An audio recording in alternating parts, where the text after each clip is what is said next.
ఆదికాండము 13వ అధ్యాయము. అబ్రాము తనకు కలిగిన సమస్తమును, తన భార్యను, తనతో కూడానున్న లోతును వెంటబెట్టుకొని ఐగుప్తులో నుండి నెగెబునకు వెళ్ళెను. అబ్రాము వెండి బంగారము పశువులు కలిగి బహుధనవంతుడై ఉండెను. అతడు ప్రయాణము చేయుచు దక్షిణము నుండి బేతేలు వరకు, అనగా బేతేలుకును హాయికిని మధ్య తన గుడారము మొదట ఉండిన స్థలము వరకు వెళ్ళి తాను మొదట బలిపీఠమును కట్టిన చోట చేరెను.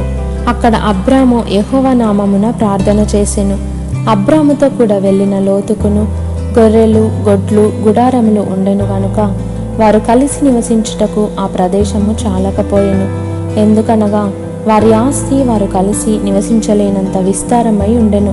అప్పుడు అబ్రాము పశువుల కాపరులకును లోతు పశువుల కాపరులకును కలహము పుట్టెను. ఆ కాలమందు కనానీయులు, పెరిజ్జీయులు ఆ దేశములో కాపురముండిరి. కాబట్టి అబ్రాము, మనము బంధువులము గనుక నాకు నీకును, నా పశువుల కాపర్లకు నీ పశువుల కాపర్లకును కలహముండకూడదు. ఈ దేశమంతయు నీ ఎదుటనున్నది గదా, దయచేసి నన్ను విడిచి వేరుగా నుండుము.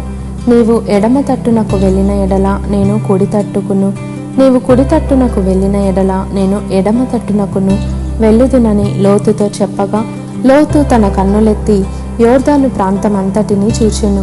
యెహోవా సొదొమ, గొమొర్రా అను పట్టణములను నాశనము చేయక మునుపు సోయరుకు వచ్చి వరకు అదంతయు యెహోవా తోట వలెను, ఐగుప్తు దేశము వలెను నీళ్లుపారు దేశమై ఉండెను. కాబట్టి లోతు తనకు యోర్దాను ప్రాంతమంతటిని ఏర్పరచుకొని తూర్పుగా ప్రయాణము చేసెను. అట్లు వారు ఒకరికొకరు వేరైపోయిరి. అబ్రాము కనానులో నివసించెను. లోతు ఆ మైదానమందున్న పట్టణముల ప్రదేశములలో కాపురముండి సొదొమ దగ్గర తన గుడారము వేసుకొనెను. సొదొమ మనుషులు దుష్టులును, యెహోవా దృష్టికి బహు పాపులునై ఉండిరి. లోతు అబ్రామును విడిచి పోయిన తరువాత యెహోవా, ఇదిగో నీ కన్నులెత్తి నీవు ఉన్న చోట నుండి ఉత్తరపు తట్టు, దక్షిణపు తట్టు, తూర్పు తట్టు, పడమర తట్టును చూడుము. ఎందుకనగా నీవు చూచుచున్న ఈ దేశమంతటిని నీకును నీ సంతానమునకును సదాకాలము ఇచ్చెదను. మరియు నీ సంతానమును భూమి మీద నుండి రేణువుల వలె విస్తరింపజేసేదను. ఎట్లనగా ఒకడు భూమి మీద నుండి రేణువులను లెక్కింపగలిగిన ఎడల నీ సంతానమును కూడా లెక్కింపవచ్చును.